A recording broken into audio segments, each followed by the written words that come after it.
Hey, good morning everyone. Monday morning, the 31st of August 2020. I trust that you had a blessed, peaceful, resting weekend.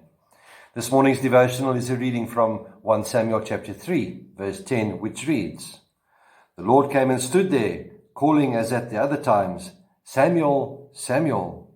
Then Samuel said, 'Speak, for your servant is listening.'" I would encourage you to read the chapter 3 of first book of Samuel, chapter 3, from verse 1 through to verse 10. It's about the calling of Samuel. The theme for this morning's devotional is "The Servant Hears." And this is one of my stories that I have in my box of tricks. Had the wireless radio been on, they would have known the Titanic was sinking. Cyril Evans, the radio operator of another ship, had tried to relay a message to Jack Phillips, the radio operator on the Titanic, letting him know they had encountered an ice field.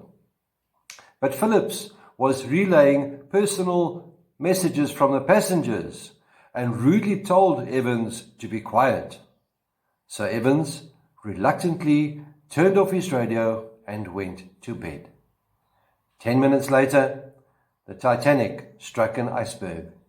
Their distress signals went unanswered because no one was listening. In 1 Samuel, we read that the priests of Israel were corrupt and had lost their spiritual sight and hearing as the nation drifted into danger. The word of the Lord was rare. There were not many visions. 1 Samuel chapter 3, verse 1. Yet God would not give up on his people. He began to speak to a young boy by the name of Samuel, who was raised in the priest's household. Samuel's name means the Lord hears, and it's a memorial to God's answering his mother's prayer. But Samuel would need to learn how to hear God. "Speak, for your servant is listening."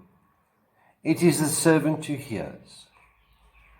My friends, may we also choose to listen and obey what God has revealed in the Scriptures. Let us submit our lives to Him and take the posture of humble servants, those who have their radios turned on.